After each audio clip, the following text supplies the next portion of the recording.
এই তরকারিটা হচ্ছে কাঁচকলা আলু দিয়ে রুই মাছের একটা মজাদার তরকারি রান্না করেছিলাম, ঝোল তরকারি। আসসালামু আলাইকুম, কেমন আছেন আপনারা সবাই?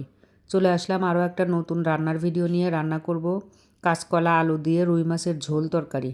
আমার ঝোল একদম পাতলা ঝোলের তরকারি খেতে ইচ্ছে করছে, এই কারণে ভাবলাম একটু কাঁচকলা দিয়ে রুই মাছের ঝোল তরকারি রান্না করি।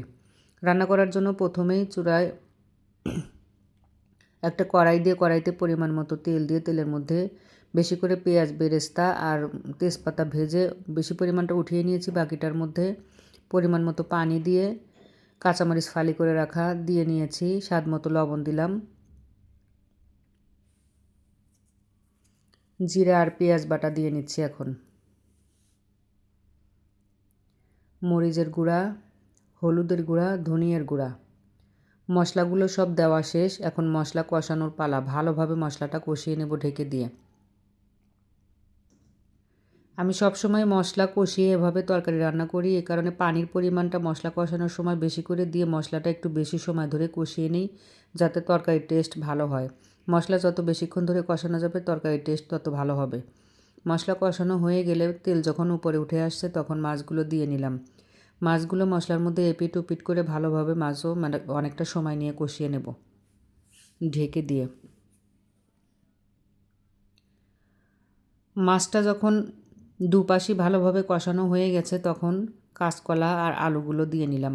এই কাঁচকলাগুলো অনেক কাঁচকলা আছে বাত্তি কাঁচকলা, এগুলো বাত্তি না, এগুলো খেতে খুবই নরম ছিল। বাত্তি কাঁচকলাগুলো আলুর মতো শক্ত শক্ত হয়। এই কাঁচকলাগুলো আমি দেখে দেখে একদম আবাত্তি কাঁচকলা নিয়ে এসেছিলাম। এটা দিয়ে তরকারির ঝোল রান্না করে খুবই মজা লেগেছিলো এই তরকারিটা। সব কিছু একসাথে অনেকটা সময় নিয়ে ভালোভাবে কষিয়ে নিচ্ছি।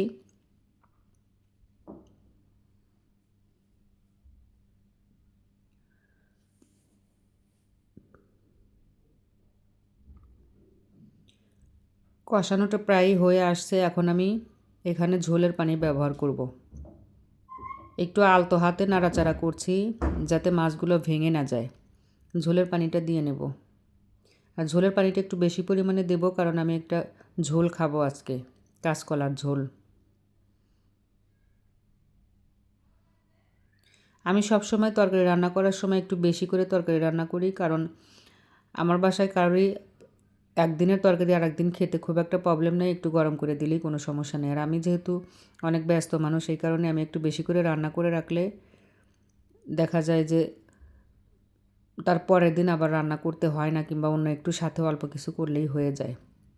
তরকারিটা কিন্তু আমার প্রায়ই হয়ে আসছে। একদম তরকারি যখন হয়ে আসবে নামানোর আগ দিয়ে আমি সেই ফোড়ানি বাটাটা পাটায় সুন্দর করে বেটে নিয়েছি, দিয়ে দিলাম।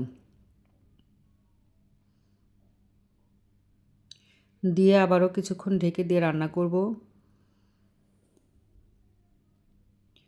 রান্নাটা আমার হয়ে গেছে। আমি যেহেতু ঝোল রাখবো, এই কারণে ঝোলের পরিমাণটা একটু বেশি রেখেছি। ঝোল খাওয়ার ইচ্ছে হয়েছে তাই। ভিডিওটা এই পর্যন্তই। আল্লাহ হাফেজ।